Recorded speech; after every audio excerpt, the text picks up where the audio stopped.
The pawns of chaos sacrifice their human virtues to empower their most depraved vices. Seeking power, immortality, and fell knowledge, whichever path they tread is laced with promises, barbed with devious contracts. For today, we shall elucidate the champions of the pantheon of chaos, chosen for their willingness to betray every vestige of what they once cherished. The Seneschals of Khorne, Nurgle, Tzeentch, and Slaanesh, the heralds of the Four. Brothers, welcome to the feast. Tell me, which among you will be the first course? The Horus Heresy would mark the damnation of humanity as 1,000 wars across 1,000 stars plunged the galaxy into ruin. Heretics, tyrants, and psychotic murderers would be unleashed across the void in their endless rampage in service to the fell powers of the Warp. Yet among such despots, a select few would hearken millennia of suffering in their wake as their bloody deeds corroded the very fabric of what it means to be human. For today, we shall elucidate the undying champion of the being known as She Who Firsts, the scion of Chemos, Lucius the Eternal. The Emperor's children would, despite their legacy, burn among the brightest legions of the burgeoning Imperium. Drawn from the noble houses of Terra, conquered by the Master of Mankind, the sons of these proud bloodlines would comprise the ranks of the founding of the Legion of aristocratic warriors. Disciples of the virtues of perfection, poise, and nobility, the early years of the Third Legion would be characterized with the favor of the Master of Mankind as his heralds of his glorious future. Bedecked in gold and purple, the Astartes of the Emperor's children would endure many hardships prior to the reunion with their Primarch, Fulgrim, their legion coming close to total annihilation with the catastrophic loss of their gene seed to a viral outbreak, and would draw new recruits from the homeworld of their Primarch. Chemos, a barren mining world bereft of the grandeur of Holy Terra, would renew the Third Legion with aspirants hungry to prove their worth and exceed the deeds of their forebears. Among the dirt and grime of the dismal world, a youth of immense potential would be inducted into the Emperor's favored sons, Lucius. A handsome man, possessing immense talent in the art of swordcraft, Lucius would swiftly earn recognition within the command hierarchy of the Third Legion. Obsessed with the attainment of mastery of the blade above tactical acumen or command strategy, Lucius would hone his skill in duels with his brethren to earn glory. Prior to his induction within the Legion, Lucius would mark his sparring partners among the rabble of Chemos with scars during their practice duels and slay a number of Chemosian beggars to test his abilities. Decried for his disregard for both life and limb in the practice cages and beyond, Lucius's cruelty and egomaniacal tendencies would be tolerated by virtue of his skill at arms. Contemptuous of those unworthy to match his talent, Lucius would toy with his peers and grovel with his tutors in hopes of gleaning new lessons and mentorship. Despite his innumerable flaws, Lucius would spend every waking moment honing his understanding and mastery of swordsmanship. Competing for dominance during the tournament known as the Golden Blade upon Chemos, Lucius would defeat every one of his opponents before competing in the final battle for the title of champion. Facing an opponent twice his age whom had earned championship twice over, Lucius's abilities would be tested to the limits. Uncontrovertibly the better duelist, Lucius would be winded by a dishonorable strike from his opponent's knee and seek retribution for his opponent's base attack. Dismembering the former champion limb from limb, Lucius would achieve victory at the cost of the outrage of the tournament onlookers. Storming the arena, further blood would be spilt as the crowd attempted to overwhelm Lucius. Yet a hulking, shadowy figure among the crowd would save the young boy. As sergeant of the 3rd Legion, the Astartes would observe Lucius's battle prowess and deem him worthy of recruitment within the Emperor's Children Legion. An opportunity that Lucius would accept with gleeful pride. Imbued with might befitting an Astartes, Lucius would survive the many surgeries and trials to ascend to the stature of a Space Marine. Training daily through honor duels decreed by the Legion sergeants, Lucius would revel in his besting of his battle brothers and dominance of the practice cages' blade machines. Achieving a string of flawless victories within the cages prior to the Feast of the Emperor's Blessing, Lucius would earn glory within his legion as the only legionary to achieve such a feat in its history. A paragon of the Legion's uncompromising zeal for perfection, Lucius's deeds would be recognized by the 3rd Legion's Lord Commander, Eidolon. Installed as the captain of the 13th Company, Lucius would sate his unquenchable thirst for battle in service to the companies of the 3rd Legion. His arrogance now exacerbated with his promotion as the 13th captain of the Legion. Few senior officers outranked his stature. Ever feeding his ego with glories made by the edge of his sword, Lucius would persecute the Great Crusade not for the betterment of mankind, but for the elevation of his own legend. His skin unblemished by a single scar, no opponent's blade had ever claimed a mark on his skin, yet such a claim would soon be tarnished. Garviel Loken, 10th captain of the Sons of Horus Legion, would spar with Lucius and break his septum with a strike of his fist an instant after the commencement of their duel. Ritually scarring his chest as the only mortal being capable of injuring himself with a blade, Lucius's morbid obsession with self-mutilation would exceed new heights of depravity. Shaving his scalp and making deep cuts into his face, Lucius would refute the teasing of his legion for his handsome features, unbefitting a warrior of the Legiones Astartes. Equating pain with eminence, Lucius's masochistic tapestry of wounds would prove to be an ill portent of his future. For the dawn of the Horus heresy loomed, and Lucius would soon decide the allegiance best suited to his own selfish goals. Few of friends, Lucius would, despite his glaring deficiencies in personality, attempt to befriend disparate elements of the Emperor's Children's expeditionary fleet. Forming a fractious brotherhood with the commander of the 3rd Legion's 10th Company, Saul Tarvitz, the level-headed captain would identify Lucius's flaws in hopes that the young upstart would overcome his failings. Befriending the duplicitous remembrancer, Serena de Angelus, the Slaanesh corrupted mortal would reveal her own scarred forearms, signifying the death of her peers, such as Leopold Cadmus, whose blood she now used to illustrate her paintings.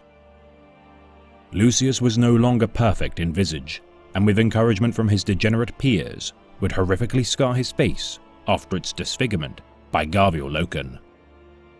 Marking his flesh with a notch for each worthy opponent joined in battle, Lucius's skin would be the canvas for his debased tally of foes. With the betrayal of the Emperor's children upon the surface of Istvan III, Lucius would join the loyalist 3rd Legionaries in their defiance against the War Master's forces. Yet in secret, Lucius would confer with Lord Commander Eidolon in orchestrating the destruction of the loyalist offences from within. Turning on his loyal battle brothers, Lucius would butcher his allies and confront his once friend, Saul Tarvitz. Fueled by jealousy, Lucius had come to resent Tarvitz's command of the loyalist survivors during the 3-month defense of the Coral City. Unable to best his battle brother in the ensuing duel, Lucius would flee the battle in disgrace. Tarvitz would presumably die upon the surface of Istvan III, forever denying Lucius the chance to best his former brother in battle. Reinstalled among the traitor contingent of the 3rd Legion, Lucius would seek self-inflicted penance for his inability to slay Saul Tarvitz. Participating in the Dropside massacre of Istvan V against the loyalist counterattack of the Iron Hands, Salamanders, and Raven Guard, Lucius would join Lord Commander Eidolon in leading the vanguard into the heart of the Loyalist forces. Dancing through enemy lines with phenomenal skill in swordsmanship, Lucius would carve a bloody path through the ambushed Astartes of the Loyalists. Earning glory for his legion with their overwhelming victory against the Loyalists, Lucius would return to his legion to find his Primarch changed. Fulgrim had slain his brother, Ferrus Manus, upon the Urgal depression of Istvan V, yet found the taste of victory over the Gorgon to be bitter. The Phoenician had gifted Lucius the demonic sword, the Leia Blade, for his deeds at Istvan. Yet his erratic behavior was not in keeping with his regardless, changed demeanor. Disobeying the orders of the War Master, Fulgrim would order his legion to assault the Mechanicum mining world of Prismatica V. Lord Commander Eidolon would question his Primarch's orders, and for his provocation, be beheaded by the Phoenician. Pouring the blood from his severed head into goblets of wine, Fulgrim would order his inner circle of senior officers to drink the crimson concoction as a sign of loyalty to his will, to which the deviant Emperor's children would agree. Seeking answers for his liege's change in personality, Lucius would investigate La Fenice, the Grand Theatre aboard the 3rd Legion's flagship, the Pride of the Emperor. Above the central stage of the theatre, Lucius would observe a golden frame painting with Fulgrim imposed before the Heliopolis gates of the flagship. Seeing horror within the eyes of the illustration of his glorious Genefather of such illustrative skill that no mortal could capture such an otherworldly depiction. Convening the Brotherhood of the Phoenix, including Chief Apothecary Fabius Bile and First Captain Julius Caesaron, the sons of the Phoenician would confront the impostor wearing their Primarch's skin. Subduing him at great cost, the Brotherhood of the Phoenix would bring Fulgrim's body to the Apothecarian and conduct the exorcism of their Genesire. Misinterpreting their Primarch's condition, Fulgrim would reassume control of his body and reveal his deception against the demon of the Leia Blade. Using his captivity to learn and understand the workings of the ruinous powers, the Phoenician would return to his Genesons with bountiful knowledge of the beings of the warp. Knowledge which would further damn the 3rd Legion. With the demon of the Leia Blade now trapped within the portrait of La Fenice, Fulgrim would command the Emperor's children to join forces with the 4th Legion, the Iron Warriors, in their venture to the world of Idris.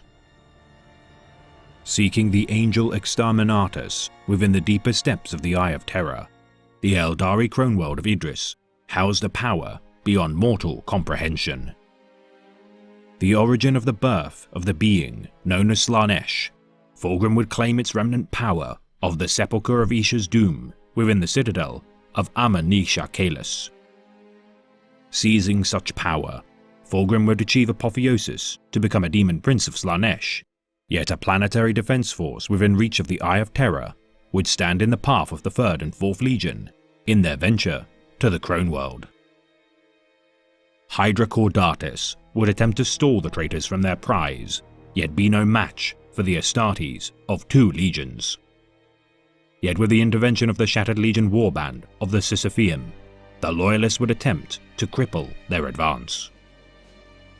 Lucius would lead his men in fighting the Black Shield warband, yet be confronted by the Raven Guard survivor of the Dropside Massacre, Nikona Sharokin. Dueling in single combat, Lucius would initially be invigorated to find an opponent worthy of slaying. Yet with each subsequent clash of their blades, Lucius would realize his error. Sharokin was more than a match for Lucius, and would bury one of his blades deep within his side. Missing each and every attempt to counter his foe, Lucius would be slain by the son of Corvus Corax. Finding no pleasure nor pride in his deed, Sharokin would drive his blades deep within Lucius's hearts and lungs, severing arteries and irrevocably damaging his organs. Death would claim Lucius, yet through the machinations of She Who Firsts, and the Spider of the Third Legion, Lucius would not relent to the whims of oblivion. Reborn through unknown means, Lucius would awaken upon the Medicae slab of Fabius Bile. The traitors of the Horus Heresy had failed in their rebellion against the Imperium, yet Lucius cared not for the ambitions of those beyond his own gain. Transforming into a terrible creature driven only by the pleasures of mutilation and thrill of combat, Lucius would ascend to become the chosen herald of Slaanesh. Indulging in orgies of slaughter, the champion of She Who Thirsts would not relent in his pursuit of perfection and mastery of swordsmanship. Transcending death itself in pursuit of his obsession, Lucius would compete in the contest known as the Scarlet Blade and face Lord Commander Sirius of the Emperor's Children in battle. Wounding Lucius with his ornate power spear several times over, Lucius would delight in his pain at the hands of his foe. Seemingly bested, Lucius would be bludgeoned to death by the martial prowess of Sirius until nothing remained but a bloody pulp upon the sands of the dueling arena. Yet as weeks waxed and waned, Sirius would undergo a hideous transformation. His ornate power armor now bore depictions of cackling demons, his hair had fallen from its root, and his eyes now glowed with a purple hue. Scar tissue formed on his skin, much to the delight of his despicable legion. His screams became laughter, until Lucius's form grew from the Lord Commander's mutated form. Fulgrim would smile to see his favored son reborn and install him as the rightful Lord Commander of the Legion in Sirius's place. Bearing a curse upon his foes, any who slay Lucius the Eternal shall become host to his rebirth. Yet it is said, should any foe who slays him take no satisfaction in the kill, Lucius shall be denied his rejuvenation and be condemned to sleep forevermore. But until such a stalwart foe shall succeed in the deed, Lucius's foes shall adorn his armor of shrieking souls as their twisted forms languish in never-ending agony. Unleashed upon the galaxy at the head of his own warband for 10 millennia, Lucius has wreaked untold misery and torment across the stars. Armed with the Lash of Torment and Lair Blade, Lucius seeks foes worthy of his prowess in battle in his quest to become the greatest duelist in existence. Slain by many foes, Lucius regardless rejects the embrace of death time and again. An affront to both creation and his Imperium, the innocents of the galaxy plead for salvation against the relentless monster born of pride, ambition, and vanity. All beings experience hunger, that persistent reminder of mortality, that blooming hollow inside all, which affirms that only by taking from without and devouring within can we extend our coil. Hunger is universal for those who are destined to die. As they feed, they pay the incremental bribes that forestall its coming.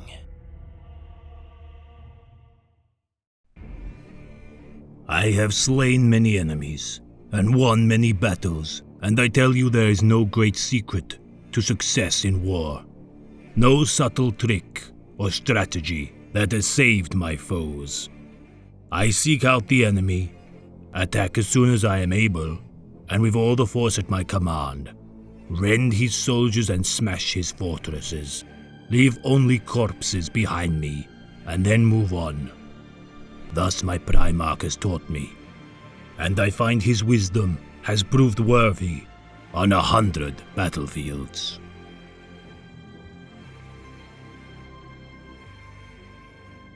Among the warriors of the Legiones Astartes, many would earn glories and deeds worthy of legend. Their battle honors retold for millennia, each hero of the era Indomitus shall regale the tales of their chapter forebears and attempt to emulate their example of martial skill, valor, and courage. Yet the Space Marines of the Chaos Legions, in the stead of glory, would garner only infamy for their slaughter, barbarism, and heresy. For today, we shall elucidate the merciless killer of the Blood God, said to have claimed the skulls of more than 1 million souls. The 8th captain of the World Eaters Legion, Kharn the Betrayer. With the unification of the war-ravaged world of Terra, a new breed of warriors would be forged. Divided into 20 legions of so-called Angels of Death, these transhuman soldiers would each be crafted to specialize in methods of warfare deemed necessary by the Master of Mankind. The 12th Legion, the Warhounds of Terra, would epitomize brutal efficiency in close-quarters combat and rip, tear, and shred their enemies into bloody ribbons. These were not the warriors of poise, such as the Emperor's Children, nor the stoic defenders of the Imperial Fists, or even the Rout of the 6th. They were unabashed and unapologetic killers. Earning favor by the Master of Mankind for their blunt yet unwavering loyalty, the so-called Dogs of War of the Emperor would be unleashed upon his foes, where all semblance of remorse or pity would be irrelevant. For among these initial recruits, following the expanse of the burgeoning legion across the stars, a Terran aspirant known as Kharn would begin his first steps upon his eightfold path. Trained by the Centurion Master of Recruits, Gruner, Kharn would train upon the vassal world of Bot until his opportunity to prove himself worthy of the 12th Legion would begin. Competing in The Contest, a now established ritual of the 12th Legion, Gruner would task each aspirant to claim 1,000 skulls. No Astartes had ever accomplished such an endeavor, yet its express objective would drive each Astartes to endeavor to charge into battle with purpose in their minds. Inquiring as to the methods they must use to acquire such trinkets, Kharn's question would earn derision and humiliation, as Centurion Gruner simply laughed at his naivety. Resolving to never be humiliated again, Kharn would swiftly claim skulls across dozens of war zones in order to prove his martial skill and ascend through the ranks of the Legion. Set apart from his kin, as among the most savage warriors of the Warhounds, Kharn would rise to the rank of Centurion of the 8th Company, prior to the reunion of the Legion and its Primarch, Angron. Though usually a time of great renewal and pride for many legions, the reunion of the 12th Legion with their Primarch would bring only misfortune. Finding their Gene-Sire not to be a conqueror of worlds, nor a king of repute, their liege would be rescued by the Master of Mankind from the world of Nuceria as a slave. Implanted with the foul device, the Butcher's Nails, during his gladiatorial indentured servitude of the High Riders of Nuceria, the rage stirred within the Lord of the Red Sands would be held in check with only the most fragile restraint. Sealed within the cargo hold of the Warhound's flagship, the Adamant Resolve, Angron would be spirited from his kindred gladiators as they perished at the hands of their oppressors upon the Deshelika Mountains below. Seeking an audience with their Gene-Sire following the encounter, each captain of the Legion would attempt to console their Primarch. Overcome with a homicidal rage, Angron would cut down several of the most senior officers of the Legion, as with each death, the Centurion's resolve would waver. Yet among those still alive, only one would have the bravery to face his fratricidal Gene-Father. Calmly approaching Angron as he crossed the chamber, now littered with the blood and torn fragments of his fellow captains, Kharn would walk upon the shadow of his looming patriarch. Set upon by Angron, despite his inner need to resist his master's wrath, Kharn would not lay a hand upon his Primarch, unlike his peers. Having sworn an oath to the Emperor to never fight his Primarch, Kharn would endure the brutalization inflicted by his Gene-Sire. Fighting his own instincts to surrender his faculties or retaliate against his Primarch, Kharn would accept his fate, no matter should he live or die. Defiantly abiding any wound inflicted by his master, the Centurion of the 8th Company would not beg for mercy, nor yield in the face of impossible odds. Impressed with his son's mental and physical fortitude, Angron would relent in his rampage and see within Khan the true honor and worthiness that the 12th Legion could possess. Now the most respected individual of the Legion in the eyes of Angron, Khan would beseech his Primarch to allow his Legion to prove themselves worthy of his favor. Installed as the personal equerry of the Lord of the Red Sands, Khan had proven to be the most capable among his kin to counsel his Primarch. For the future of the Legion would be fraught with woes and misfortune, as the signs of their downfall would begin to show. Renamed as the World Eaters to honor the bravery of the fallen gladiators of Nuceria, known as the Eaters of Cities, the 12th Legion would likewise eschew their former honors and deeds as they sought to epitomize the noble heritage of their Primarch's struggle. Khan, now ascended as the personal confidant of Angron, would seem an ill-fitting bearer of the title of equerry. Lacking patience, oratory skill, or the subtleties of politics, Khan would inhabit the role solely due to his ability to console and temper his Primarch's bloodlust. Always at the side of his master among the most dangerous of battles, any foe who would escape the wrathful strikes of Angron's weapons would be cut down by his stalwart lieutenant. Despite his attempts to allow the Legion to prove themselves the equal of their forebears in the eyes of their Primarch, the World Eaters would continue to fail to meet Angron's expectations. Abandoning his Legion, Angron would venture alone into the void of space, to which he would not be discovered for over 2 Terran Standard years. Convincing his Primarch to once again rejoin the Legion, Angron would reluctantly give his Legion one more chance to prove themselves worthy.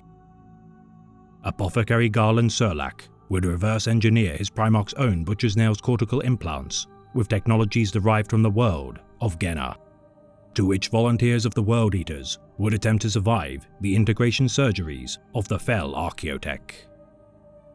All who attempted the procedure would perish, leading Angron to consider once again abandoning his men.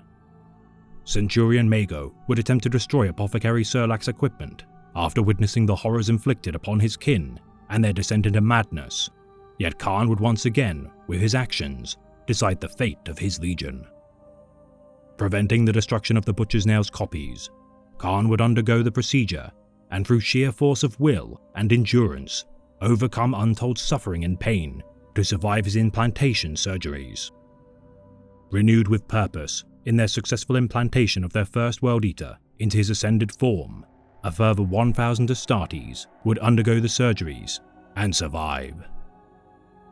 Reflecting and incorporating their Genesire's dour and aggressive disposition, the World Eater's descent into madness and blood fury would only worsen.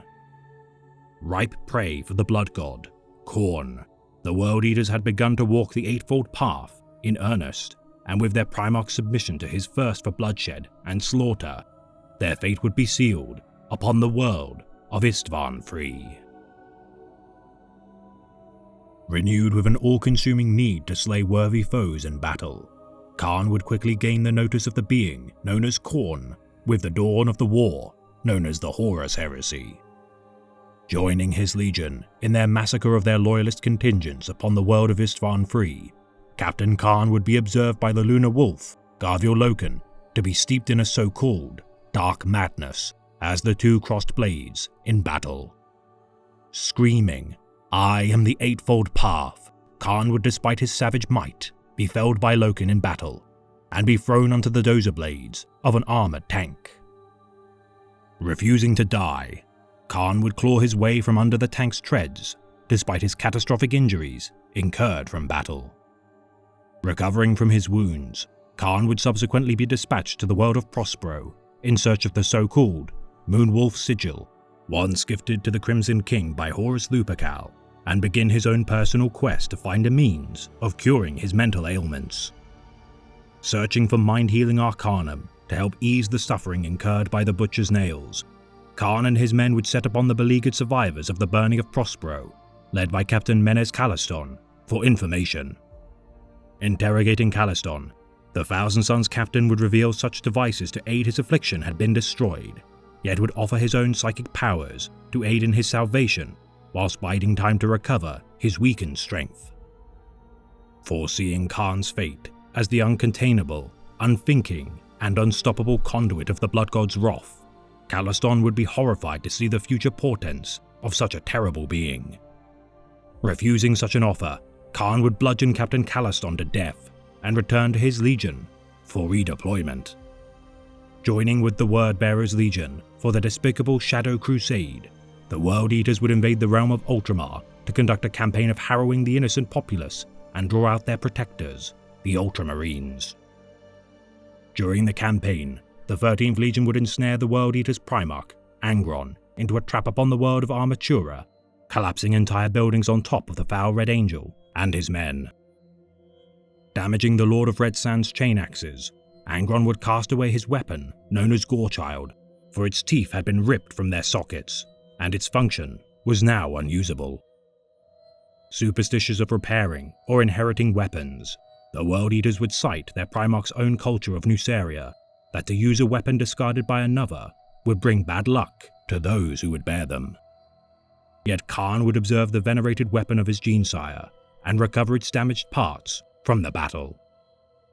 Demanding the Dark Mechanicum to restore it to its former glory, Khan would order their tech menials to scour the aftermath of the battle for Gorechild's teeth, for they were forged from the fangs of Myca dragons, native to the world of Luther McIntyre. Unable to retrieve all the axe's teeth from the battlefield, Khan would hammer shards from the skulls of fallen Myca dragons housed within the Conqueror's Museum of Conquest, and recover their teeth to improvise components for his newly restored weapon.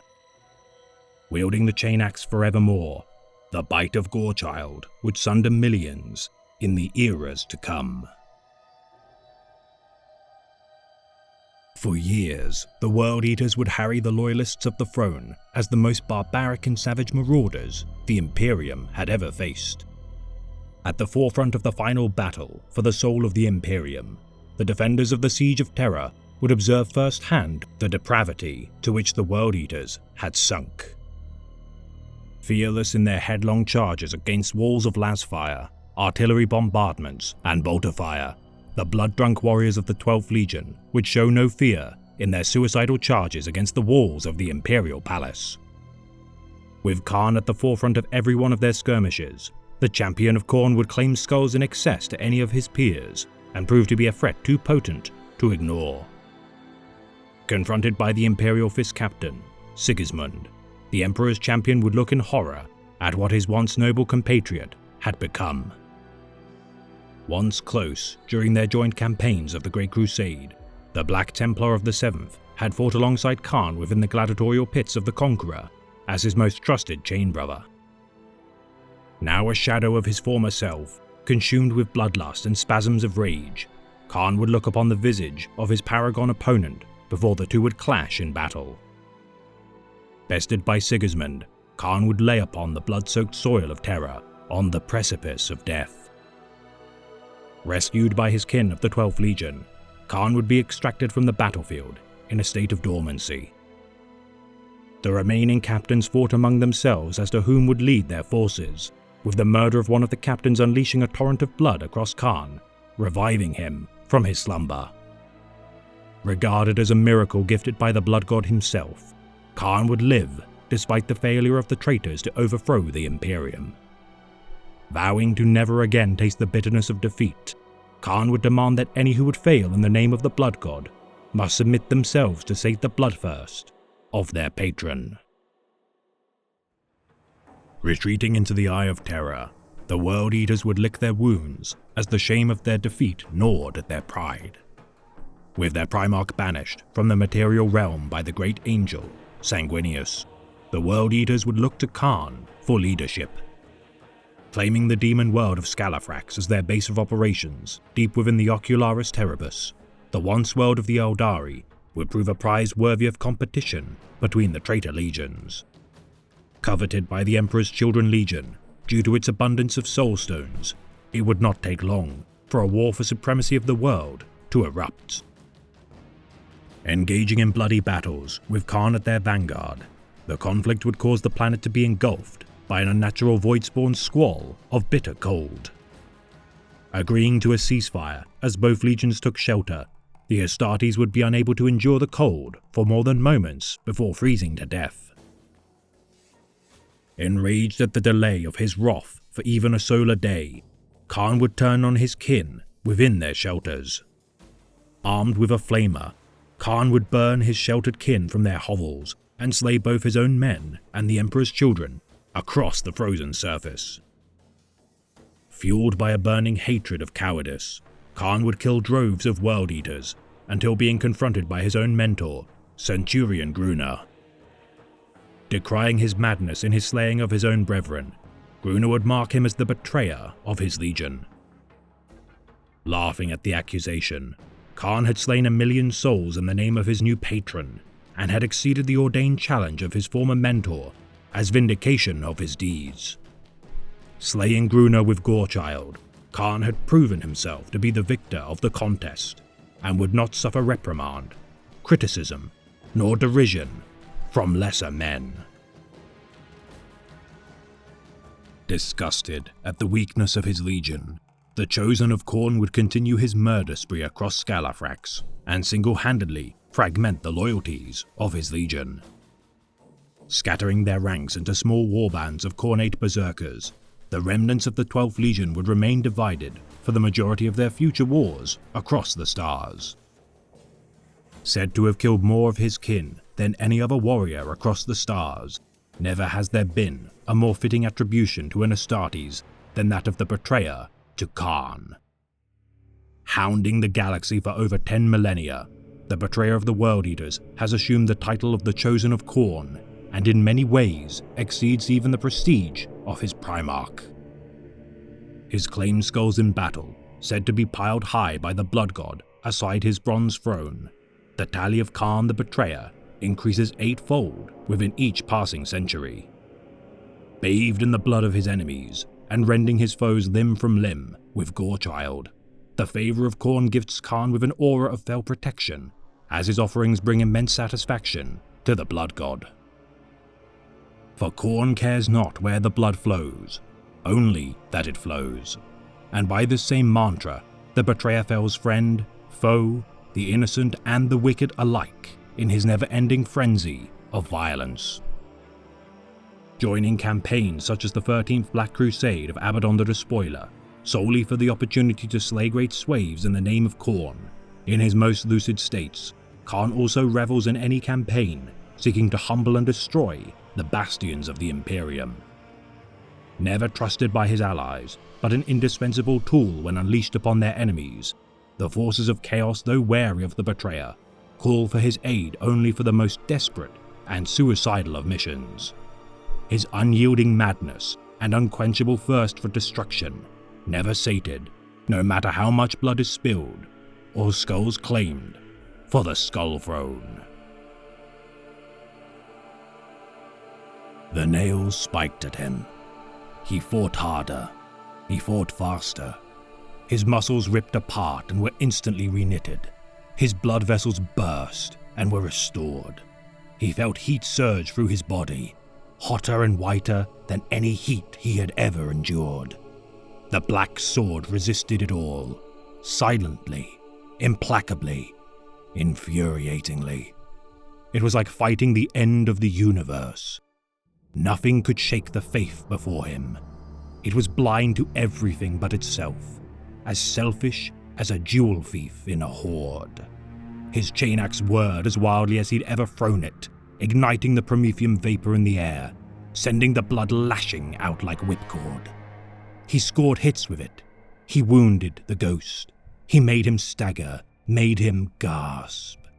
The heat roared within him, turbocharging his hearts. He heard the coarse whisper of the great god in his bruised ears. Do it. Do this thing. Do this thing for me. The ghost came back at him, tall and dark, his brow crackling with lightning flecks, his armor as light devouring as the blade he wielded. Kharn became sublime in the face of that.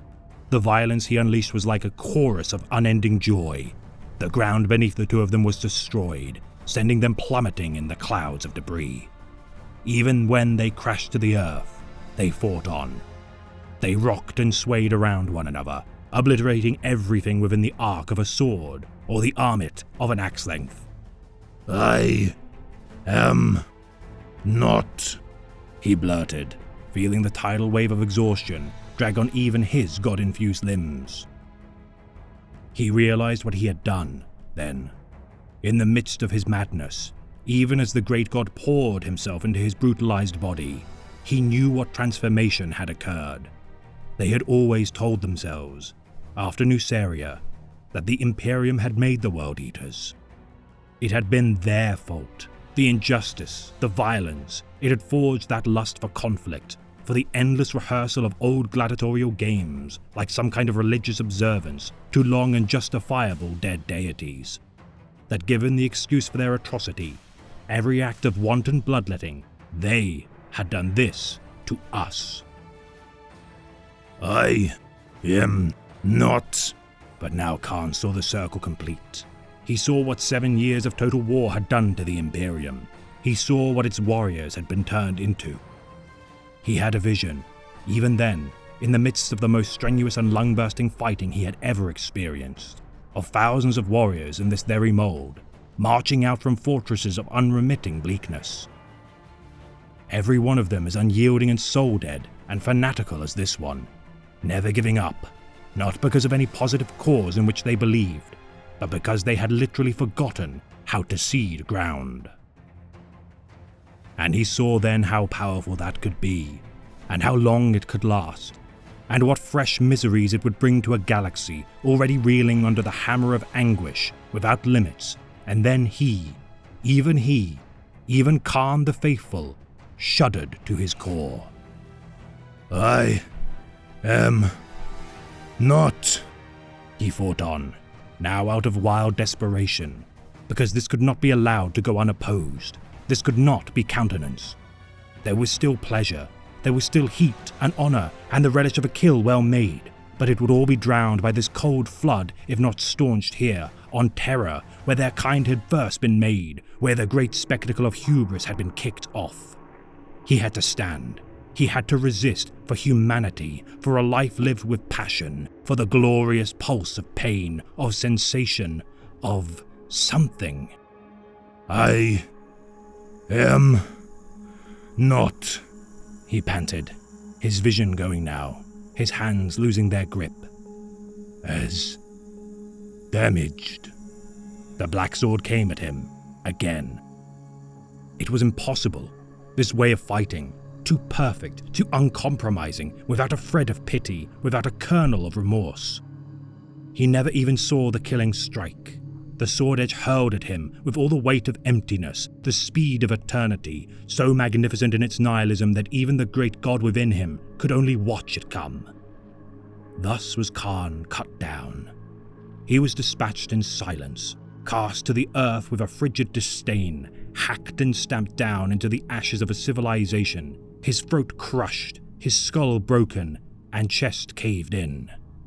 He was fighting even as his limbs were cut into bloody stumps, even as the reactor in his warp-throbbing armor died out, raging and thrashing to the very end. But by then, that was not enough. The last thing he saw, on that world at least, was the great dark profile of his slayer. The Black Templar, turning his immaculate blade tipped down and making ready to end the last bout the two of them would ever fight.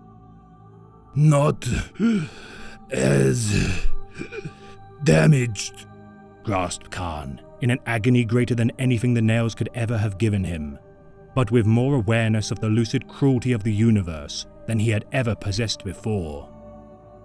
"As you."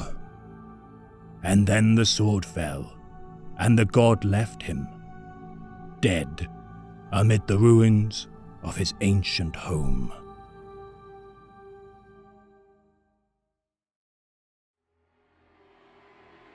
The flies feasted on them, eating in through the soft tissues of their bodies and the jelly of their eyes. Even those sealed tight inside their breastplate could not escape. as the warp-tainted insects seemed to be able to pass through the tiniest of apertures in search of meat to chew upon. Then, like the outrush of a retreating tide, the screaming swarm left the desiccated bodies of the fallen behind and imploded back towards the center of the chamber. At the eye of this pestilent storm stood Mortarion and his former brother in battle.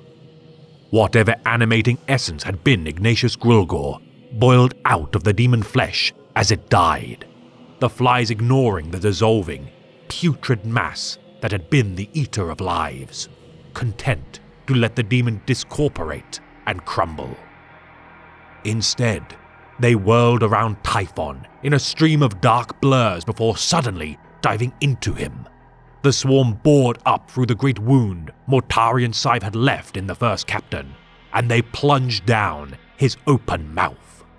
He welcomed them, taking everything they gave.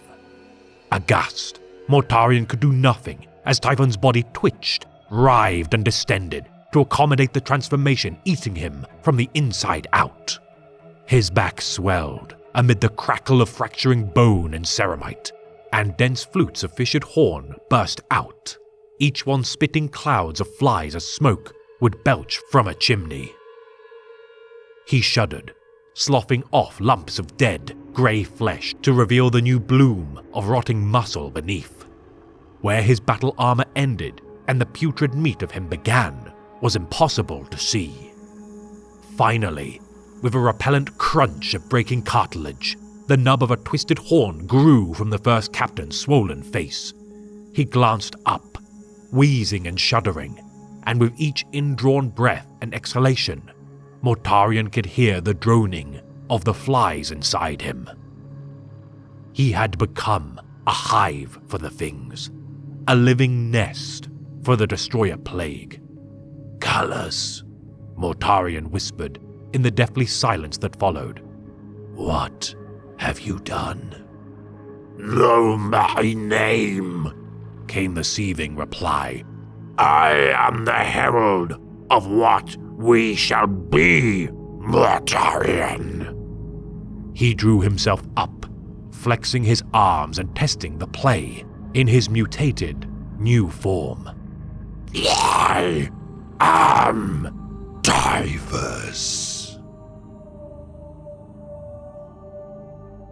The pawns of chaos are often the victims of scheming gods, unaware of the true intent of their benefactors and the resultant paths they will tread. Champions, lords and demon princes all dance to the tune of corruption, decadence, and depravity, yet only the most malevolent schemers chose to pledge their service to the primordial annihilator willingly. For today, we shall elucidate the chosen herald of the plague god and architect of the downfall of his kinsman and even Genesire, the first captain of the Death Guard Legion, Typhus the Traveler. Among the planets which would harbor the sons of the Emperor, many Death Worlds forged primarchs and legions, molded through strife and ruin. The noble first revered the feral wilds of Caliban and incorporated knightly virtues into their orders, whilst the Forge Masters of the 18th looked to their volcanic landscapes of Nocturne as inspiration for their Promethean cult. Yet among such desolate bodies of suffering and toil, one planet would be marked as little more than a playground for degenerate tyrants, Barbarus. Ruled by malevolent psychers, utilizing their warp-spawned powers to reanimate the dead of countless battles fought for land and influence, the human denizens of this accursed world eked out a harsh existence as farmers within the new settlements of untainted soil. So terrible were the actions of these necromancer overlords that many who lived upon Barbarus exterminated all vestiges of psychic potential from their kin, for to allow such mutants to live would surely usher future torment if left unchecked. A child of Barbarus wandered the farmlands of his home, every plant in his presence shriveling and object stirring with each moment of emotional stress endured. A boy named Callus Typhon. A hybrid born, sharing blood with an overlord of Barbarus, The villagers of Callus's tribe drowned his mother following his birth, yet could not bring themselves to murdering an innocent. With time, the boy learned to master his psychic potential. The elders of his village, impressed by his innate talent to harness such powers to benefit his people. Training to one day become capable of defending his tribe from the oppression of the necromancer overlords, a chance to emancipate his people presented itself with the defection of a fostered son of High Overlord Nakar, Mortarion. Ignorant of the Primarch's true genetic legacy, Callus by a quirk of fate encountered Mortarion during his escape from his jailer's keep and led the towering figure to the sanctuary of his village. Inviting persecution from Nakar, Mortarion took up the harvesting scythe of the people of the village and slew the pawns of his armies, his blade carving through swathes of their men before hunting down the leader of the ragtag band of undead thralls. Impressed with the giant warrior's martial skill and resolved to liberate Barbaros's populace from oppression, Typhon pledged to fight at the side of the Reaper of Souls as the first of his rebel militia, the Death Guard. Assuming the mantle of Mortarion's lieutenant and most trusted advisor, Callus Typhon fought by the side of Mortarion as their war against the overlords began to tip the scales of power. Present during the Emperor's reunion with his gene son, the half-breed of Barbaros required new purpose following the death of High Overlord Nakar, and after being screened by the apothecaries of the Dusk Raiders of Terra, proved to be a perfect candidate to join their ranks. Drawing recruits from Typhon's clan of origin, the Death Guard's character changed irrevocably. The stoic Terran warriors of old supplanted with this hardy breed of dour Barbarans. Though Callus was trusted above all of his genesire's progeny, such favor could never protect him from the Legion's disdain for the use of psychic powers. Concealing his talents from his kinsmen, Typhon mastered the 14th Legion's tactics and training suited to tests of stamina, constitution, and endurance. Already proven in the eyes of his liege due to his stalwart service during the war against the overlords of Barbaros, it came as surprise to no one that Callus was destined to lead the 14th Legion as their first captain. His immense strength and durability, unaided by his use of psychic powers, none could know the full extent of his martial and strategic prowess should he one day let loose his full psychic potential. Leading his men throughout the Great Crusade as a noteworthy, if not unsubtle, warrior king, the 14 steeds made in Typhon's name resounded throughout the Imperium. Wading through the deadliest of war zones with ease, no matter the toxic hazards nor firepower pitted against his men, the Man-Reaper of the first captain claimed untold thousands of lives in service to the Emperor's vision for a united galaxy. Each first captain of the Legions was a legend in their own right during this era of prosperity, and even among such heroic figures, Callus Typhon stood tall. Respected greatly by the foster father of the Lion, Sar Luther, these knightly cousins born of distant death worlds bore a shared admiration for their deeds made as warriors, forged from hostile origins.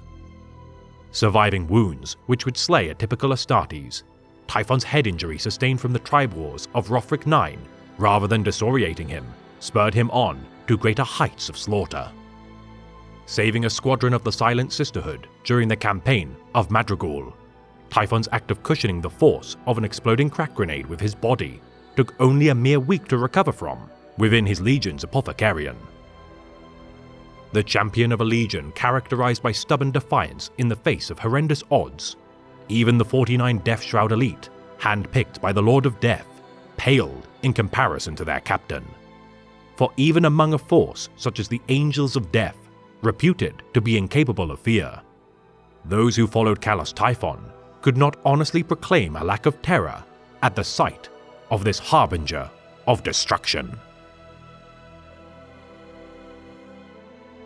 Typhon's star had been in ascendance for many years, with the closing of the Great Crusade on the horizon.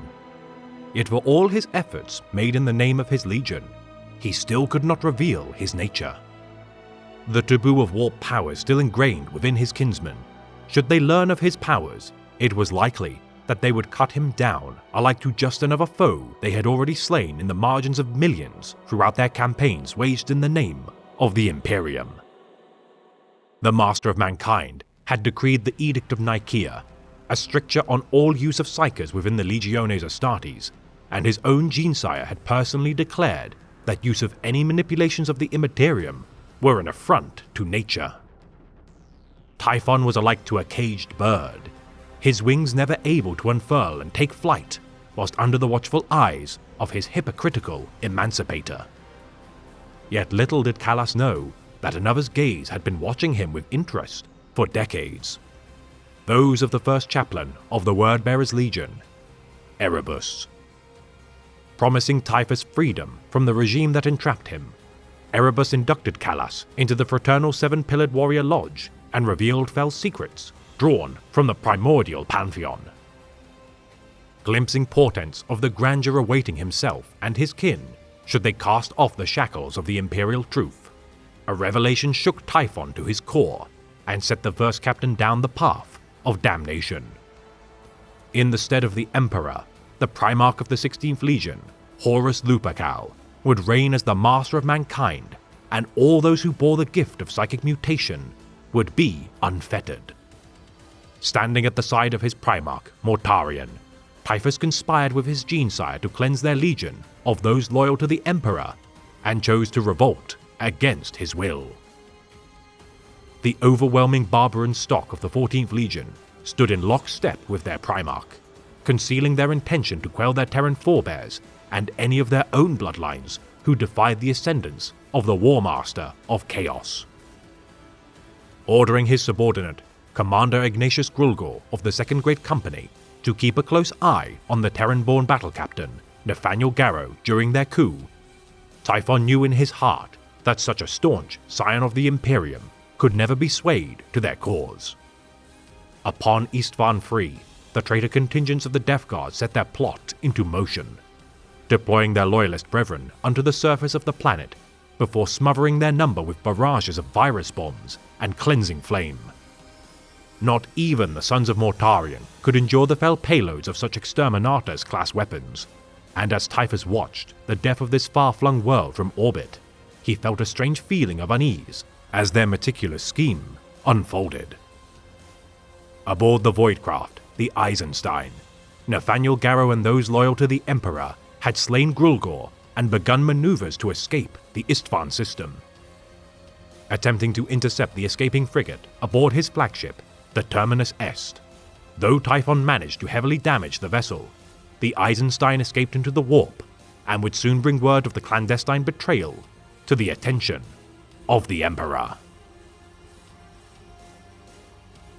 Thousands of Death Guard littered the soil of Istvan Free, yet small bands of warriors remained on its surface. For 3 months, Typhon alongside the traitor legions of the Emperor's children, World Eaters, and Sons of Horus purged the remnants of their valiant former kin. With word reaching the Imperium of the atrocity of Istvan Free, a retribution fleet consisting of the Iron Hands, Salamanders and Raven Guard were dispatched. Rivers of blood soaked the soil of Istvan V as the wearied traitor legions held back the wrath of the Emperor, their patience rewarded with the defection of the Iron Warriors, Night Lords, Word Bearers and Alpha Legion in the ensuing second wave of battle. Horus's rebellion now held claim to 9 legions following the conclave of the Primarchs, for even Magnus the Red of Prospero had suffered at the hands of the loyal sons of the Imperium and pledged his service to their new benefactors. Once more reunited with the bearers of the Word, their influence guided Typhon to seek out the Plague Lord, Nurgle, within the dark corners of the Void as he embarked with a splinter fleet of the 14th. Typhon was much changed, for he no longer fought in the name of the Emperor, nor even his Primarch. Callas fought only for himself and the patron for whom he now pledged fealty. Mortarion's Death Guard remained ignorant of the true power of Chaos, for unlike the sons of the Phoenician who thirsted for stimuli, scions of the Red Angel who hungered for blood, and ravenous scholars of the Crimson King seeking knowledge, the 14th spurned the gifts they so richly deserved. Taking action into his own hands, Typhus attempted to acquire the mysterious Tucholcha engine in possession of the Dark Angels Legion. Failing to wrestle control of the powerful artifact from the Lion of Caliban, Typhon retreated to the Zarimun system to seek sanctuary from an old ally. Meeting with Tsar Lufa, his old friend concealed the Death Guard fleet from the pursuing Retribution force under the command of the Dark Angel Seneschal, Corswain. Noticing changes within his form, the gifts of Nurgle had begun to bloom within Typhon, and Lufa knew in his heart that the being known as Callas would soon transform into something else entirely. A student of Chaos Grimoires, gifted by First Chaplain Erebus, Tsar Lufa knew not the full extent of the transformation which Typhon would endure, yet cared only for the safety of Caliban, and so resupplied Callas's fleet to embark upon the void once more. Instructed by Erebus to meet with his Genesire to enact the meticulous ploy devised between them, Typhon returned to Mortarian's side upon the world of Enix. Dissatisfied with his Primarch's refusal to submit to the will of the Plague God, Callas slew the Death Guard's fleet navigators, framing them as conspirators with the Emperor's advisor, Malcador the Sigillite. Convincing Mortarion that his own psychic talents would suffice in allowing the fleet to navigate through the warp in order to meet with the traitors assembling at Ulanor, the fate of the Death Guard was forever sealed.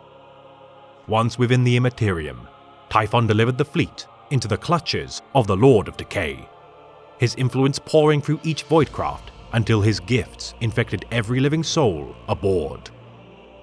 Nurgle's rot and the Destroyer Plague polluted the vessel as countless flies formed miasmas of sickness, disease, and corruption throughout their confines. Each bite of skin formed pustules and gelatinous ooze, growths and colonies of insects birthing from the marrow, organs and vestiges of tissue not sloughing into rotting puddles. So trained were the Death Guard to endure disease was their blessing turned into a curse, their adaptations allowing them to endure horrendous mutations. Confronting Callas within the Terminus Est, Mortarion struck his first captain with the blade of his deadly war scythe, Silence, its edge biting deep into his body, ending his life. Callas Typhon was dead, yet Grandfather Nurgle would not allow his chosen herald to perish, and as such, allowed him to rise once more. Ordering the returned First Plague Marine and Demon Prince Ignatius Grulgor to kill Typhus, as Grulgor suffocated the life from the first captain with his hands wrapped around his throat, the deadly flies swarming the ship devoured his flesh. Yet this abominable swarm of the Destroyer Plague had found a new vessel to harbor their grotesque hives, the corpse of the half-breed of Barbarus. Pouring into the corpse of Typhon, the Destroyer Plague transformed his body into a parody of life, protrusions erupting from his spine, his flesh melting from his bones as his armor bloated and a single sharp horn sprouted from his skull. Typhon was no more, for today, the being known only as Typhus the Traveler had been born. Observing the Plague God's influence invade the form of his Primarch, Typhus witnessed the Pale King submit his soul to serve the Grandfather in order to deliver his men from the unfathomable pain they had endured. Finally, the last Demon Prince of the Four had been claimed, and with the Pale King reborn in the image of the Lord of Decay, the Death Guard were truly ready to invade the Throne World. Typhus had near single-handedly changed the course of his legion's future, and through his actions proved to be worthy of the Plague God's favor. Capable of unleashing both the Destroyer Plague, Nurgle's rot, and his array of psychic talents at will, Typhus was truly a vessel for the most devastating gifts of the Lord of Pestilence. His cataphractite Terminator armor deformed to strange proportions, his Man-Reaper power scythe instilled terror into those that saw the bite of its edge.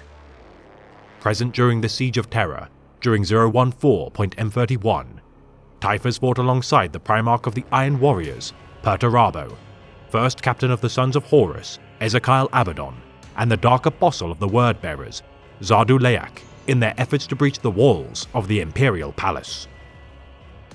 Summoning the Demon Prince of Nurgle, Korvax's utter blight into the material realm, the rampage unleashed by the disgusting creature subverted the civilian populace's religious zeal and turned their faith into despair. As the siege protracted, Typhus faced the White Scars, Blood Angels, and Custodian Guard in battle as they fought tooth and nail to defend the Colossi Gate. Following the fall of the Colossi Gate, Corswain of the Dark Angels managed to retake and reactivate the Astronomicon within the Hollow Mountains, and in doing so had aided the traversal of the Dark Angels, Space Wolves, and Ultramarines legions to reinforce Terra. Dispatched by Mortarion to shut down the Astronomicon, Typhus's forces, though able to wound Corswain, proved unsuccessful in preventing the first living saint, Euphrates Keeler, from sustaining the light of the Astronomicon. Mortarion fell at the Battle of the Lionsgate Spaceport at the hands of the Warhawk, Jaghatai Khan, and with the Pale King's banishment into the Warp, Typhus assumed total command of the Death Guard. Bereft of their Primarch, the 14th Legion could do little but erode away the defenses of the Loyalists. Yet with the Astronomicon active, it would not take long for the might of the Lion, Wolf King, and Lord of Ultramar to carry the day, and so it was that the War Master of Chaos, Horus Lupercal, sought to end the battle personally. Facing the Emperor in battle, the Lupercal fell, and all hope of the traitors' victory crumbled, their myriad forces retreating with all haste from their ill-fated siege. Typhus the Traveller endured, yet without the constraints of his Primarch, and given the authority to command the 14th Legion, Typhus rallied his men to retreat into the Eye of Terror. Mortarion with time returned and reigned over the demon world known simply as the Plague Planet, a hypocritical mockery of his homeworld of Barbarus, once more ruled by a malevolent tyrant. Disgusted by the mawkishness of his Genesire, Typhus abandoned the Death Guard Legion and committed himself as a true disciple of the Plague God, rallying a plague fleet in his image to enact the will of their patron. For much of the Garden of Nurgle required tending, and if its boundaries were to grow, new seeds must be planted across the stars. For 10 millennia, the Traveller wandered the expanse of the void at the head of his plague fleet, the unmistakable image of the Terminus Est, darkening the sky of each planet it loomed over. Across hundreds of worlds, the Destroyer Plague found new victims to feast upon and spread its malign influence. For wherever the Traveller treads, his virulent decay spreads unholy spores and hatchlings of the Grandfather. Fueled by a need to create the perfect plague in order to bring the galaxy to heel, Typhus has studied the flora, fauna, and creatures of the Garden of Nurgle and sought all means to hone his craft of decay and unclean renewal. Defending the Garden of Nurgle from invasion by the Blood Legions of Khorne, Typhus claimed the organs of his slain demon prince of the Blood God at the Bubbling Gully and offered them to Nurgle's cauldron. Rewarded with the chance to dip his scythe into the brew of Nurgle's cauldron at the side of his throne, now even close proximity to its stench is enough to lay low a mortal man. Favoured far in excess of his Primarch, Typhus is imbued with the knowledge that he is favoured beyond even a wayward son of the Emperor, and as such has sundered entire planets such as Caradina 7, Propheus, Ligita, Florence, and Jonah's World with myriad plagues and contagions. Attempting to form a new Astartes Legion during 988.M41 by fusing fallen angels and Death Guard together, dubbed as the Death Angels, only through the actions of Supreme Grandmaster Azrael and Cypher were such calamitous ambitions sundered. Ordered by the Lord of Decay to bring ruin to the realm of Ultramar, following the revival of the Avenging Sun, Rabute Guilliman, once again the Traveller worked in cooperation with his Genesire in order to destroy the resurgent empire of the Galactic East. Harrying the outer system of Ultramar with his vast fleet, whilst the Pale King invaded its core worlds, Typhus made clear to his Primarch that he considered him little more than a tool of war for the Grandfather, and held no loyalty nor esteem for him. Warning Mortarion that his lack of devotion made in the name of the Grandfather would endanger the success of their campaign, the words of the traveler held true with the conclusion of their invasion. Nurgle commanded Typhus to retreat from the invasion, for riper spoils lay in wait within the Scourge Stars as the gods of Chaos fought for dominion of the war in the Rift. Abiding the demands of his patron, the traveler left Mortarion to persecute the Plague Wars alone, and in doing so, condemned him to failure. Though slaying the Avenging Sun with a strike of his war scythe coated in the poison concoction known as the Godblight, the Master of Mankind possessed the form of the Lord of Ultramar and unleashed his limitless divine light. Setting aflame the Garden of Nurgle, the folly of Mortarion in his refusal to abide by the will of the Plague God has cost much to his domain. The Pale King endures punishment at the hands of the Grandfather, yet Typhus the Traveler fervently continues to enact the will of his patron. Billions of innocents have perished by his hand through disease, decay, or the edge of his blade, his psychic powers enabling the spread of the Grandfather's influence despite the setbacks caused by the anathema. For the gifts of Nurgle are bountiful, and none have received more favor from the Grandfather than his obedient herald. "You do not believe, not truly," said Typhus. "You have paid nothing for your power. The false Emperor made you, Gene Father. Nurgle took you as a prize. You are a trophy, my lord. You would never have found your way to enlightenment without me. Without me, you would have nothing. You would be dead, your soul dispersed into the warp. I fought my way into the Great Father's attention. I became his herald by your will and by the dint of my own efforts. What have you done to win his favor?" "Curb your insolence," said Mortarion. "Or what, my lord? I have Nurgle's favor. You wouldn't dare to move against me. You think that you are in control, that your new being is separate from the warp and yours to do with as you will. It is not. It is Nurgle's. You must submit to him fully, or Grandfather will have hard lessons for you. This place of yours to lead your brother on Nurgle's dance, it is ill-conceived. If we must strike, strike now. We should gather our fleets and cripple his forces while they gather at Macragge. Do not allow the luxury of time to consult with his warriors or consolidate his position.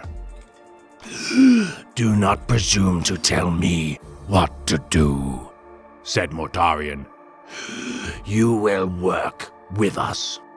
"I will do as I please," said Typhus. "If only you would abandon the last of your being to the Lord of Life, you would see. You have no power over me. You do not truly understand.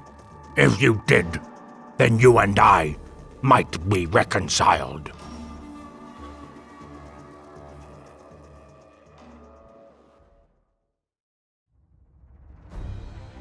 The fool, the coward, and the ignorant proclaim that the warp is a realm of unknowable peril and indestructible terror, that it is the hell of countless ancient myths and legends.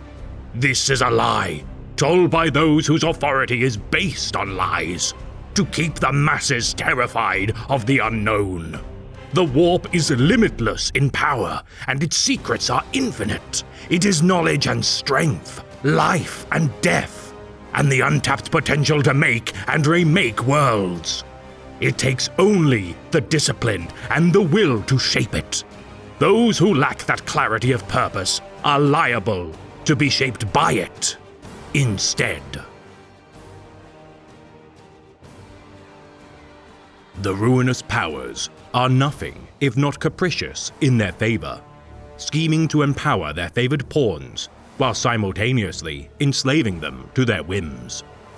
For whilst many of the Traitor Legions willingly chose to tread the path of damnation, a select few fell victim to circumstance beyond their control and submit their souls as a desperate last act of survival. For today, we shall elucidate the chosen herald of the Changer of Ways and misguided genius of Arcana. the former chief librarian and exile of the Thousand Sons Legion, Arzek Ahriman. Born on the throne world of Terra during the 30th millennium, the boy known as Ahriman would be raised among the wealthy techno-barbarian society of the Achaemenid Empire. Allied to the Master of Mankind during the Wars of Unification, the society to which the boy grew was spared the atomic fires of war unleashed by the Emperor's Thunder Legion, offering their sons to be inducted into the new vanguard of humanity's burgeoning New Order. Alongside his twin brother, Ormuzd, Arzek succeeded in his trials as an aspirant to the Space Marine Legions, fighting by the side of the Emperor during the era of the Great Crusade as a member of his Thousand Sons until disaster struck. Mutations of unknown origin spread like wildfire within the ranks of the 15th Legion, their innate talent for psychic manipulation unknowingly the root cause for their hideous metamorphosis. Calls for the cull of the 15th Legion rose within the military branches of the Emperor's armies, demanding their deeds and legacy be redacted from the chronicles of the Imperium before further outbreaks wreaked havoc. The Master of Mankind looked upon his noble sons and found their hearts pure, deeming them worthy of weathering the storm until a solution to this blight could be found. Yet despite the sanction of the Emperor, Arzek Ahriman grieved, for during this time of terrible loss, his own brother, Captain Ormuzd, had submitted to the clutches of the Flesh Change and been slain. Resolving to find a cure for his legion's affliction, the loss of his twin began an ill-fated quest which would last over 10,000 years. The loss of a single soul of Terra, in time, destined to be the catalyst for the torment and suffering of millions of souls. Working Ormuzd's prized possession, a pendant alike to the one worn by their mother, into his shoulder guard, Ahriman honored the service of his stalwart kinsman, who had in his short tenure proven a valiant leader and warrior. For over 3 decades, the Thousand Sons continued to aid the advance of the Great Crusade into the unknown, their relatively small numbers following the outbreak of the Flesh Change, countered by their immense versatility as savants of harnessing the Immaterium. During 840.M30, the Gene-Sire of the 15th Legion, Magnus the Red, reunited with the Master of Mankind upon the world of Prospero, the 9th of his brethren to be discovered. Having been in contact with his father throughout the subsequent years of the Great Crusade, Magnus's supreme mastery of Arcana had allowed him to prepare for the arrival of the Emperor and tutoring in the mysteries of his so-called Great Ocean. Attending to the malady of his gene-sons with haste, the Crimson King sought answers from the denizens of the Warp, bargaining in secret for a balm to prevent further disaster. Sealing a pact with the Changer of Ways, Tzeentch, under the guise of the Dweller of the Abyss, Magnus sacrificed his right eye to relieve his beloved legion of their curse. Ahriman had been unburdened of his duty to cure the Flesh Change, yet little would the promising scion of the Crimson King realize that such a bargain would only be temporary. For the Legion and the Imperium at large remained ignorant of the true nature of the beings of the Immaterium, an oversight which in time would damn humanity. For 5 years, Ahriman studied during his secondment to the 17th Legion, the Word-Bearers, bristling at their worship of the Master of Mankind as a human deity. Forming a bond of friendship with their first chaplain, Erebus, during his tenure, Ahriman continued to study the arts of sorcery, with surprising insights gleaned from his new comrade. Supportive of the implementation of the Remembrancer Order as a means to record and archive the many exploits of the Great Crusade as it continued to progress, any and all preservation of knowledge could only better the Imperium's collective wisdom. Hoping to one day teach the masses of humanity ways of harnessing psychic powers to better their standards of living and prosperity once the Great Crusade had ended, the naive optimism of the Thousand Sons drew the ire of several more puritanical branches of the Imperium. During a joint compliance alongside the Space Wolves Legion of the Aguru campaign, Arzek's first dealings with the Vilka Fenrika began another unlikely friendship. Ophir Weirdmake, a respected rune priest of the rout, fought by the side of Ahriman during their compliance of the pre-industrial world. sharing with the now Chief Librarian of the Thousand Suns his own interpretations of the warp, and how their own teachings were derived from the primal energies of his own homeworld, Fenris. Combating Xenos weapon forms bearing similarity to the Titan legions in stature, Ahriman and Ophir proved a powerful combination when combating the as-of-yet unknown demonic entities, which were mistaken as mutated alien lifeforms. Inducting the Remembrancer, Lemuel Gomon, into the fold of the Thousand Suns under the express orders of his Primarch, Ahriman took on the fledgling Psyker as his own probationer and imparted the many teachings of Prospero's vaunted mastery of the warp. Allowing Gomon to accompany the Legion during combat operations fought on the world of Heliosa, to the collective horror of the Thousand Suns on this fateful battle, the Flesh Change once again broke out within their ranks. Stung at the realization that his burden had not, in fact, been absolved by his Primarch, Ahriman's emotions could not be concealed from the presence of Gomon, nor those who fought by his side. Fighting once more alongside the rout and reinforcements of the Word-Bearers during the pacification of the Arcreach cluster, during the Thousand Suns' defense of the repositories of the planet's esoteric knowledge, conflict within their allies' ranks ensued. Decrying the 15th Legion's preservation of corrupted knowledge, the rout charged into their lines, seeking to burn and destroy every vestige of unclean arcanum upon the world of Shrike. The Flesh Change once more erupting within their ranks, witnessed by the Vilka Fenrika. With the intervention of the Wolf King himself, the Crimson King could no longer hide his Legion's curse. Calling for the censure of Psykers within the Legiones Astartes following the Ulanor triumph, the Space Wolves alongside the Death Guard Legion called for a conclave to decide the fate of the Librarius. Mortarion, Primarch of the 14th Legion, decried the misuse of the Immaterium due to his upbringing on a world of malevolent necromancers, whilst the rout offered their own witness to give his account of treachery. Rune Priest Ophir Weirdmake, feigned friend of Arzek, proclaimed the Thousand Suns to be proponents of foul magics, too dangerous to be sanctioned to continue their arcane arts, as members of their own legion mutated into abominations wrought by their sorceries. Unwilling to allow such dangerous outbursts of chaotic corruption to continue, the Master of Mankind ordained that each legion must disband their Librarius and swear never to use the powers of the warp henceforth. The Thousand Suns championed virtue, their mastery of the Immaterium had now been abolished, robbing them not only of their fighting prowess, but also identity as a legion. Feelings of betrayal grew within the hearts of the Astartes of the 15th Legion, most of all their Chief Librarian, whose naivety to confide in Weirdmake had been used to condemn his men. Confronting his Primarch on the true nature of their affliction, Ahriman learned not only of his Genesire's concealment of the denizens of the warp, but also the revelation of the pact made to cure the Flesh Change. Unable to deny the accusations levied at his legion, Ahriman realized that the misuse of unknown and fell powers were true. The justification of the Master of Mankind's decision to deny his legion's birthright made clear, and trust in his Primarch shattered.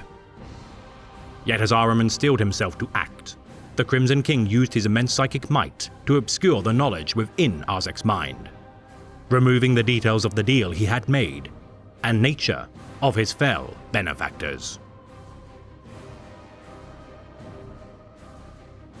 As captain of the First Fellowship, even a being as powerful as the master of the Corvidae cult could not be seen defying the will of the monarch of Prospero. And as the Legion wrestled with their shame, the first act of grand heresy began to stir.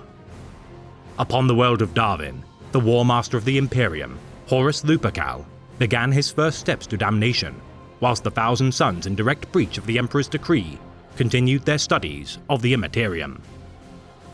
Masters of precognition, the Corvidae cult leaders, Ahriman and Ankuanen, the guardian of the great library of Prospero, sensed something was amiss within the shifting fates of the galaxy. The Crimson King had attempted to sway his brother from the path of ruin, his efforts unable to prevent the first calamitous fall from grace of the Emperor's noble sons. Foreseeing the terrible future which mankind would inherit, the Crimson King ordered his most trusted and powerful sons to aid his psychic projection to the throne world of Terra. Each captain of the fellowships bolstered their liege lord's psychic might, allowing him to reach the throne world with news, forewarning the impending betrayal. Breaching the psychic wards of the Imperial Palace, the Crimson King, in his ignorance of the Emperor's Webway project, breached his father's meticulously planned seizure of the Eldar's means of galactic traversal. Magnus the Red had forever damned humanity to use the warp as a means of galactic travel, damning billions of future pilgrims to be tormented by the forces of chaos. Enraged at the careless actions and flagrant perfidy of his son, the Master of Mankind dispatched the Wolf King, Leman Russ, to bring the Thousand Sons to Terra for judgment. All too eager to humble the Thousand Sons, the Vilka Fenrika voyaged to their homeworld of Prospero, reinforced with members of the Legio Custodes and Silent Sisterhood. Their orders manipulated by the as of yet unknowingly treacherous War Master, Horus Lupercal gave his blessing to use deadly force to purge the sons of Magnus. Unleashing the full might of Fenris and Terra upon the homeworld of the 15th Legion, Prospero burned as its populace and defense forces reeled at the sudden attack. The actions of the impending assault concealed by the Crimson King as he stewed in his self-doubt and grief for his arrogance, Magnus murdered the captain of the Fifth Fellowship and brainwashed his own people in order to hasten their purge by the rout. Unwilling to allow the wholesale slaughter of the people of his new homeworld, Ahriman rallied the Thousand Sons to combat the forces of the Emperor, reinforcing the city of Tizca as his own Primarch sat idle within his throne room. Thousands upon thousands of Prosperines perished as warriors of grey and gold tore through the streets of Tizca. The remainder of the planet's cities turned to ash outside the protective kind shields conjured around the capital. As the feral masses of the Wolfen roared their cries within proximity of Tizca's last imposing pyramid, Magnus finally rose to action. Confronting the Wolf King in single combat, Ahriman and his peers witnessed the deadly duel between the Emperor's sons, ending with Magnus laying broken at the feet of Leman Russ. Submitting a portion of his soul in service to the Changer of Waves, with his last act of strength, the Crimson King, now imbued with ruinous power, summoned a warp gateway leading directly to the heart of the Eye of Terror. As Ahriman activated the jade emblems fitted to the breastplate of each of his legions Astartes, the Thousand Sons joined their Primarch as the city of Tizca teleported to the demon world of Sortiarius. The 15th Legion had suffered much in the final days of the Great Crusade, yet for now they were marked as traitors to the Imperium they had given everything to defend. However, with the shackles of the Emperor now broken, the curiosity and meddling of the Sons of Prospero were now boundless, and upon their newly established planet of the Sorcerers, their patronage to the Chaos God, Tzeentch, further bolstered their already powerful Arcanum. Following the end of the Horus Heresy, Magnus the Red now stood as a transformed demon prince, his once frail visage cast down by the Wolf King, transformed into an imposing giant, yet the bargain made with his new patron had shattered his essence into shards. Distrustful and resentful of the new form his Primarch had taken, Ahriman's contempt for his powerful, yet weak in spirit liege had begun to spread. Magnus's naivety, deceit, and hubris had cost the Thousand Sons throughout their service to the Emperor, and in the end damned them as betrayers of the empire they once cherished. Knowing his Genesire to now be focused solely on revenge against his father, rather than finding a cure for his Genesons, Ahriman took to finding a cure with renewed vigor. Delving into the tome of his Primarch's combined volumes of knowledge, the Book of Magnus, Arzek combed through various incantations, rituals, and formulae in search of a solution for the flesh change. Devising a concoction of myriad arcane conjurations, which would undo the affliction to their gene line once and for all, Ahriman dubbed his spell the Rubric. Yet for all his genius, Ahriman still lacked the raw psychic might to activate such magic. Unwilling to involve his Primarch to conduct the ritual, Ahriman gathered the most loyal officers of his legion, sympathetic to his cause, his cabal enacting the Rubric. Flowing through each and every member of the Thousand Sons, the Rubric enhanced the psychic powers of less than 100 of their remaining most capable warriors, yet rendered the remaining members of the Legion into little more than dust.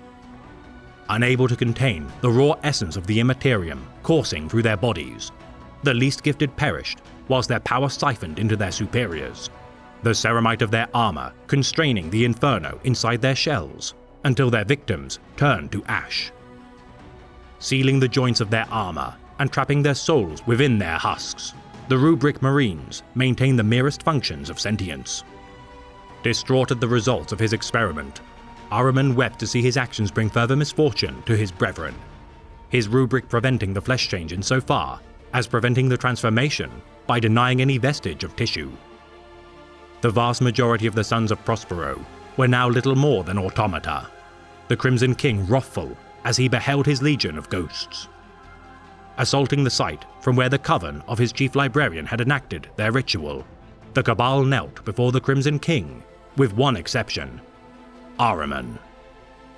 Remaining indignant to his father's fury, Arzek showed no signs of repentance, for in his heart he knew that his actions were ultimately the fallout of his Primarch's own mistakes, an act made in desperation, wrought by Magnus's own blunders.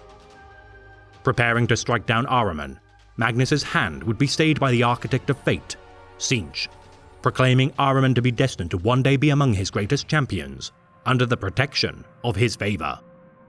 Unable to slay his renegade son, Magnus the Red banished Ahriman and his Cabal from the planet of the Sorcerers, commanding them to never again sully his domain.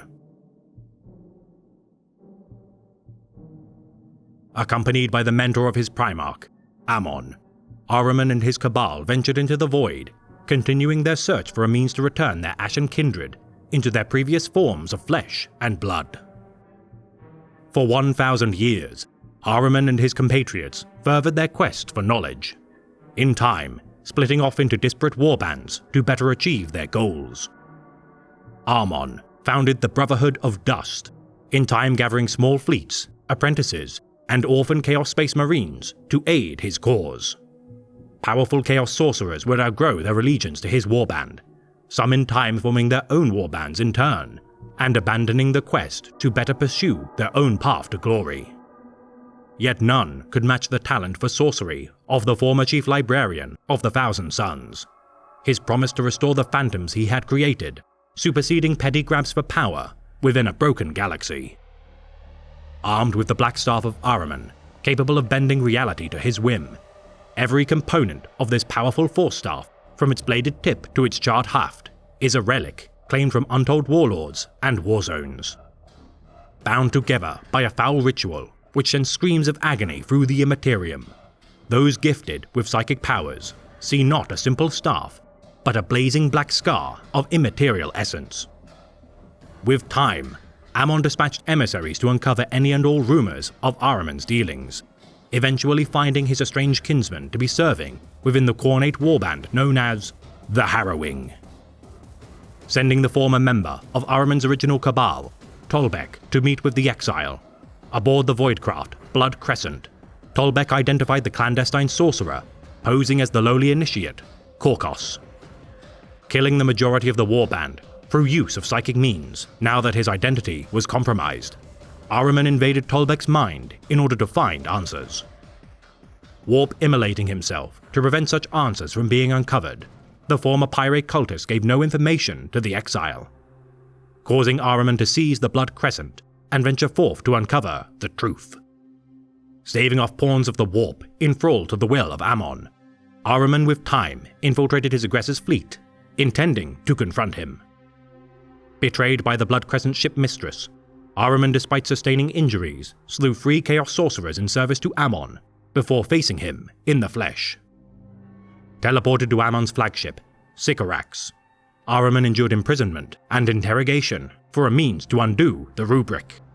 Rescued by the few allies that remained to him, Ahriman escaped his confinement and psychically dueled Amon, revealing that the rubric had linked all Thousand Suns into a collective power, binding their might to his own will. Unleashing such power upon Amon, the foster father of Magnus combust into psychic flame, using the rubric contained within his own form, the outburst of power enveloping Ahriman. Now empowered with the stolen essence of Amon, Ahriman summoned flames to surround the Rubricae Marines, once in service to the captain of the Ninth Fellowship, turning their red and silver ceramite into shades of polished sapphire blue. Usurping control of the Brotherhood of Dust, many speculate the remnants of Ammon's warband to with time to become Ahriman's current armies, known as the Prodigal Sons.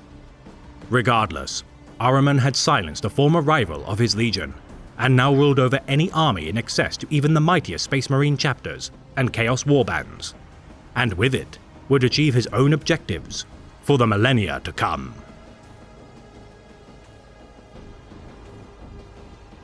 Committing untold acts of cruelty across the void of space in order to further his understanding of the warp and means to cure his fallen legion, Arzek Ahriman's ruthless nature could fill volumes of records. Stealing the collective knowledge of the archive world of Calliope, what would go down in Imperial history as the Harvest of Calliope rendered the populace little more than malnourished vermin writhing within the dehydrated corpses of the dead. Every data store, page of parchment, and archive pilfered of all knowledge within its bountiful libraries and repositories, the exile of the Thousand Sons had fostered the formation of a faction known as the Summation, created to labor only to compile the planet's collective knowledge into a seemingly endless formula. After the toil of billions bred this immense inscription of sigils, rendering the planet silent on the moment of its completion, the populace's minds wiped, leaving only a single image of Ahriman descending from a tear in real space to claim his millennia in the making bounty. Claiming the silvered skull of Lepidus from the world of Dianaxis, Ahriman unleashed demonic hordes upon the Mausoleum world, summoned with the alignment of countless extinct worlds devastated by his own hand, as servants of the ruinous powers poured from a wound rent into the system's solar body. Sundering loyal Space Marines, Imperial Guardsmen, and the warlord Titan Firebane of the Legio Officium, all the death and devastation made to claim the relic of the Second Black Crusade of Abaddon the Despoiler bore meaning of a singular word etched onto its silver surface.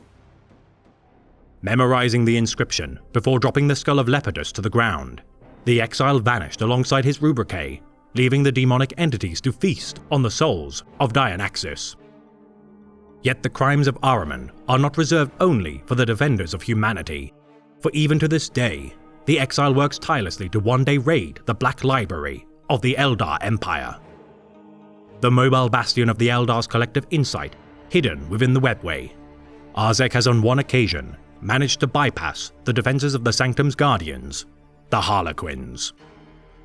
Telepathically projecting his form into the inner sanctum of the Black Library, Ahriman hastily transcribed a single hermetic parchment from its archives using his physical body before being banished. Transcribing a copy of the Tome Labyrinthus, which marks the hidden passageways to the webway, the Harlequins hunt the exile to this day in their attempts to censure their stolen wisdom. Yet possibly the most heinous of Ahriman's crimes prior to the time of ending is the Siege of Fenris. Summoned back to the planet of the Sorcerers by Magnus the Red, Ahriman begrudgingly collaborated with his estranged Primarch in a mutual campaign to humble the Space Wolves. Surrounding Fenris with warp storms, allowing for the invasion of a massive demonic incursion, the Sons of Russ's fortunes would be salvaged with the arrival of reinforcements from the Grey Knights and Dark Angels chapters. Mortal Imperial forces were coerced into fighting one another due to the actions of the Servant of Tzeentch, the Changeling.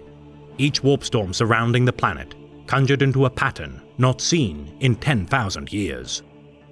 Last sighted upon the world of Prospero, the warp alignment allowed for the 9 silver towers of the planet of the Sorcerers to arrange in the skies above Fenris, each unleashing hordes of the Thousand Suns onto the surface of Fenris. Infiltrating behind the Space Wolves' battle lines by utilizing the webway, Ahriman's prodigal sons caught the Vilka Fenrica by surprise, turning many members of the rout to ash with psychic flame. The Silver Towers stood atop the geomantic sites of power of Fenris, siphoning its mysterious energies until the skies of the Space Wolves' homeworld burst into flames, boiling captured Space Wolves within each spire until nothing remained but melted gore. Summoning Magnus the Red to the material realm with such bitter acts of hatred, Ahriman stood by the side of his Primarch as they conducted fell rituals to summon demons within the heart of the Fang's magma-powered energy sources. The Silver Towers banished with the destruction of the planet of Midgardia by Logan Grimnar. Regardless of his actions, Magnus had achieved what he sought to accomplish. Thanks to the efforts of Ahriman, the Crimson King harnessed the pilfered energies of Fenris to bring the planet of the sorcerers to real space. Now orbiting the celestial body of their original homeworld, Prospero, Sortiarius is a blight upon the stars, now untethered from the Immaterium. Despite inflicting such a deadly blow to their arch-nemesis, the Thousand Sons were by no means content during the final days of the 41st millennium. Once more invading the Black Library for knowledge due to its immense value proven during the Siege of Fenris, Ahriman captured the only Inquisitor deemed worthy to be invited to be a guest of the Asuriani craft world, Sebak, for information. In truth, invited as bait to force Ahriman's hand, the Eldar ambushed the exile during his second infiltration of the Webway. Confronted by the Ulfway Farseer, Eldrad Ulfran, Ahriman's use of a long-forgotten Webway gate on the world of Etiamnum Free, once repelled from its breach, would be sealed by Eldrad. Capitalizing on a tear in the Webway, inadvertently caused by the librarians of the Bloodraven chapter, following his failed second infiltration, Arzek traveled to the world of Arcadia, the Eldari planet of Lore. Once more facing the Harlequin Order, Ahriman located a Webway portal to the Black Library, using the Tome of Kerabenian claimed from the Harlequin Solitaire who once guarded it. Seeking the Sword of Lanfralak as his secondary objective, an ancient weapon of the War in Heaven, his efforts would ultimately be denied by the Guardians of Arcadia. For should Ahriman ever achieve his goal of securing the Black Library, it is rumored that he shall ascend to the stature of a god of chaos using the combined knowledge of the Eldar. Aware of the resurrection of the Inari as a sign that their methods might be used to give rebirth to his fallen kinsmen, following the fall of Cadia, the exile once again invaded the Webway. Ambushing the Eldar en route to the moon of Clasus, Ahriman sacrificed 99 captive prisoners of war in order to conduct a ritual to transport his forces to the location of the Inari. Carnage ensued within the Webway as the triumvirate of Iniad confronted the sorcerers' armies, with Ahriman dragging the champions of the Eldar god of the dead to the outskirts of the Webway. Restoring a dozen Rubric Marines to their former state of life, Yvraine, the Daughter of Shades, demonstrated her mastery over the forces of life and death to allow for their escape. Severing the Webway tunnel by use of a Wraith Knight, the Vizarch of the Avatar of Iniad, Yin Khan pulled the now living Thousand Sons into the chasm by inhaling deeply, dragging them to their deaths. Grief-stricken that his men had perished with such cruelty so shortly after their resurrection, Ahriman, regardless of his woes, now knew the Eldar held the means to salvage his legion. Gathering resources and military might, as the Cicatrix Maledictum split the galaxy in two, Ahriman's 10,000-year odyssey as the Exile is tantalizingly close to its end. Seeking ancient Necron technologies in order to turn their skeins of time in his favor, no matter the advancements made in his pursuit of absolution, many believe all hope of reversing the rubric to be nothing more than smoke and mirrors. For with every step closer to achieving his goal, the Herald of Tzeentch perversely never comes closer to achieving redemption. A fitting fate for the champion of a god of scheming and treachery. And what are the achievements of your fragile Imperium? It is a corpse, rotting slowly from within while maggots writhe in its belly. It was built with the toil of heroes and giants, and now it is inhabited by frightened weaklings to whom the glories of those times are half-forgotten legends. I have forgotten nothing, and my wisdom has expanded far beyond mere mortal frailties.